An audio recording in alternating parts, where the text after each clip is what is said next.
My Lecture, My Husband, episode 1 by Gitli Sios.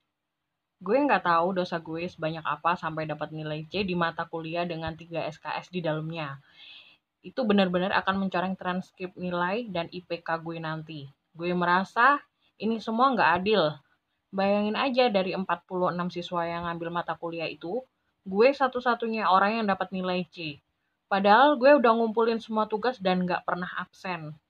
Emang sih, dosen gue yang ini terkenal killer meskipun masih tergolong jajaran dosen muda di kampus. Dia pelit nilai dan kalau absen sebutin satu-satu nama mahasiswanya jadi nggak bisa yang namanya titip absen. Yang gue nggak terima, kenapa cuma harus gue doang yang dapet C? Udah gitu, daripada ngeroweng nggak jelas, mending lo samperin deh tuh dosen, minta perbaikan, saran Lim, sohib akrab gue yang punya nama lengkap Imarasti Mauren Fatina.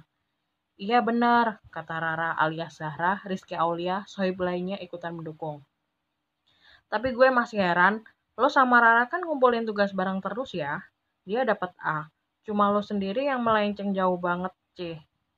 Tanpa Joanna Haura Kamania, sahabat gue yang akrab dipanggil Joanna. Nggak tahu ah, gue pusing, jawab gue. Gue sebenarnya udah mau nangis, tapi malu. Dia sensi kali ya sama gue. Tapi kayaknya gue nggak pernah salah deh sama dia, protes gue kesal. Dia itu random gitu, nggak bisa ketebak kalau ngasih nilai. Tapi kenapa cuma lo ini loh yang masih jadi tanda tanya buat gue, Rara kelihatan ikutan pusing. Lo mending temuin dia, tanya lo pernah ada salah apa, terus minta perbaikan sekaligus minta maaf, usul Lim. Gue diem sesaat, mikir balas dendam apa yang gue bisa lakuin sama itu dosen. Sumpah, gue tiap matkul, dia cuma diem aja. Ya sesekali sih buka Wattpad kalau ada updatean dari autor favorit gue. Tapi kan seharusnya nggak sefatal itu. Rara aja yang YouTubean pakai headset di kupingnya aman. Inget gitu, pikiran gue jadi tambah meluap. Sementara Rara cuma merespon dengan senyuman. Ya, gue dan Rara emang satu jurusan di jurusan kesehatan masyarakat, sedangkan Joanna dan Lim adalah anak sosial politik. Hei, kalian lagi ngapain? Tanya Yuda yang langsung merangkul Lim, istrinya. Ya, istri. Ceritanya panjang kenapa Rasat Artayuda dan Imarasti bisa menikah muda padahal kita semua baru semester 6 saat ini. Perjodohan adalah salah satu alasan yang membuat mereka menikah muda. Ditekuk mulu tuh muka, kata Arjuna Revano, pacar Joanna ke gue. Dia dapat C di matkul yang 3 SKS, jawab Rara. Ya elah, dapat C doang mah. Bisa kali git. Gue aja sering, kata Calvin Martana Demitro, pacar Rara yang diangguki oleh Juna. Masalahnya dari semua mahasiswa yang ngambil kelas itu, cuma gue yang dapat nilai segitu, Kata gue kasih penjelasan. Altan sama Hanif nggak dapet C, tanya Yuda nggak percaya. Altan Mahesa dan Fauzi Hanif Ahmad adalah teman baik Yuda yang satu jurusan sama gue. Enggak, mereka dapat B, jawab gue. Gila bener, padahal mereka sering cabut bareng gue, kata Juna yang membuat senasib gue merasa semakin miris. Emang siapa dosennya? Tanya Calvin. Pak Sadewa Bentar Arya, M. Epit, jawab Rara. Lah kacau itu mah.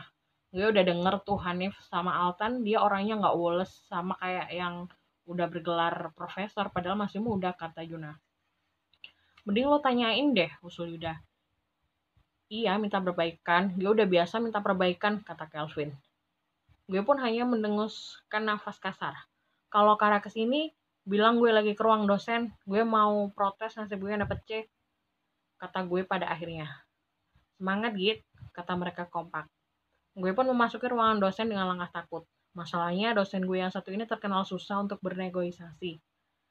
Permisi pak, kata gue di depan itu dosen yang lagi sibuk menulis di buku hitam miliknya. Banyak yang bilang kalau buku hitam itu merupakan buku diarinya si dosen karena selalu dibawa kemana-mana. Ada juga yang bilang itu catatan utang, sumber lain mengatakan kalau itu kumpulan puisi yang si bapak dosen buat. Entahlah, yang valid yang mana karena sampai sekarang pun tidak ada yang tahu mengenai kebenarannya. Ya, jawab dia singkat. Permisi pak, saya mahasiswa yang mengikuti mata kuliah bapak semester kemarin. Emang kamu udah resmi ganti semester? Libur aja belum, kata dia datar tapi nyelkit. Sabar, sabar. Belum pak, jawab gue. Dia cuma natap, kayaknya nunggu gue ngomong lebih lanjut. Saya menemui bapak untuk minta perbaikan. Emang nilai kamu berapa? Tanya dia lagi. Masa nggak inget sih? Kan dia yang ngasih nilai C, Pak, jawab gue dengan pelan. Malu juga ngomongnya. Apa? Saya nggak denger. Hmm, gue mau nangis aja rasanya. C, Pak, ulang gue dengan suara yang lebih jelas. Dia memperhatikan gue dari atas sampai bawah sebelum ngomong. Nilainya emang udah masuk SIA. SIA itu Sistem Informasi Akademik Online yang di dalamnya ada info dari setiap mahasiswa mulai dari nilai, kartu hasil studi, kartu rencana studi, dan lain-lainnya. Belum sih Pak, saya baru lihat pengumuman di kelas, jawab gue. Kamu jarang masuk kuliah saya ya? Enak aja sih Bapak fitnah begini. Absen saya full Pak, 100% di setiap pertemuan, kata gue dengan penuh penekanan di setiap katanya. Sampai saya sakit pun saya tetap masuk. Bodoh amat kalau gue terkesan curhat, yang penting dia harus tahu kalau gue itu rajin masuk mata kuliah dia. Ya udah, nanti saya pikirkan. Kamu WA saya aja nanti. Tapi saya nggak punya nomor bapak, kata gue nggak enak. Di awal perkuliahan, saya selalu memberikan nomor handphone saya ke mahasiswa, kata dia sambil menatap gue tajam. Gue cuman senyum nggak enak karena ketahuan nggak nyimpen nomor dia. Ngapain juga nyimpen nomor dosen galak kayak doi. Toh ada ketua kelas sama si Pen yang bertindak sebagai penghubung. Mana handphone kamu? Ragu-ragu gue sodorin handphone. Tapi secepat kilat dia udah narik handphone gue. Gitu aja.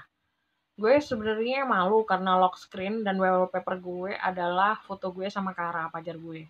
Kan gak enak kalau ketahuan sama dosen begini. Tapi Pak Arya gak merespon berlebih. Dia nulis nomornya, setelah itu dia balikin lagi HP-nya ke gue. Ada ketentuan waktu untuk menghubungi Bapak? Tanya gue. Kalau kamu tahu yang namanya sopan santun, kamu pasti tahu waktu yang pas untuk menghubungi saya. Jawab dia lagi-lagi dengan tenang tapi menusuk. Baik Pak, terima kasih, kata gue sembari buru-buru pamitan keluar. Gue bisa stres lama-lama ngadepin dosen kayak gitu. Nggak lama, keluar ruang dosen, gue liat Kara yang melambaikan tangannya. Pacar adalah mood booster terbaik saat ini menurut gue. Kata anak-anak kamu lagi sedih. Kenapa? Tanya Kara.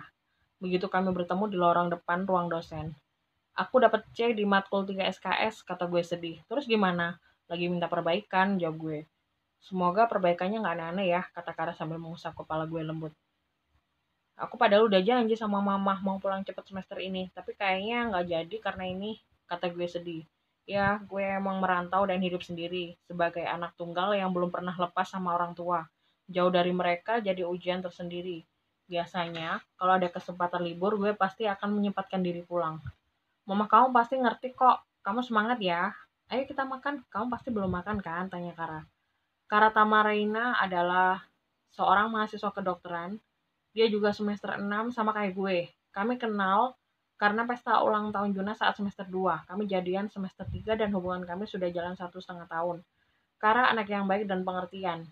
Dia juga perhatian dan itu yang bikin gue makin suka.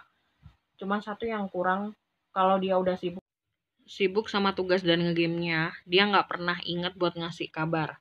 Hal itu bahkan sempat jadi salah satu penyebab kami putus semester lalu. Kita akhirnya kembali lagi ke kantin. Di sana masih ada Kelvin sama Rara, dan Joanna juga Juna. Lim dan Yuda udah menghilang entah kemana. Gimana? Git, si Arya, tanya Kelvin dengan kurang ajar. Hus, kamu tuh ya, gitu-gitu dia dosen, hormatin dikit dong, kata Rara. Pak Arya nyuruh gue WA dia nanti. Ntar dia mikirin tugasnya dulu buat gue, jawab gue. Dia udah nikah belum sih? Tanya Joanna penasaran. Kenapa Jo? Lo minat? Tanya gue sambil ketawa yang membuat Juna mendelik kesal ke arah gue. Oh, gak gue sama orang macam kan ibu kering kayak gitu, kata Joanna. Terus peduli amat mau dia udah nikah apa belum? Gak ada untungnya juga buat gue, jawab gue. Kalau udah gue cuman gak habis pikir aja sih. Itu istrinya harus sabar kayak apa? Tahu untuk ngadepinnya, kata Rara. Biasanya orang begitu malah beda perilakunya ke orang yang disayang, timpal Kara. Iya sih, biasanya gitu, timpal Juna. Udah jangan bahas dia mulu. Kesel nih gue bawaannya, kata gue sewot dan bikin yang lain makin ngakak. Pasangan halal kemana? Tanya Kara. Ya dari kami berdelapan, julukan itu kami tujukan buat Lim dan Yuda yang sudah menikah. Ada urusan di rumah katanya, jawab Rara. Untung ya mereka walaupun dijodohin bisa berakhir kayak gitu, kata Joanna. Lagian zaman sekarang masih ada aja dijodoh-jodohin, elah. Kayak zaman purba aja, celutuk gue terus tertawa. Kalau ternyata lo dijodohin juga gimana, Git? Tanya Joanna yang membuat gue tawa gue berhenti. Nggak lucu. Tapi kalau yang dijodohin sama gue mukanya kayak member EXO, gue sih nggak nolak. Rara spontan menoyor kepala gue. Kara, pacar lo genit tuh. Aduh Joanna ke Kara yang hanya Kara tanggapi dengan senyuman geli.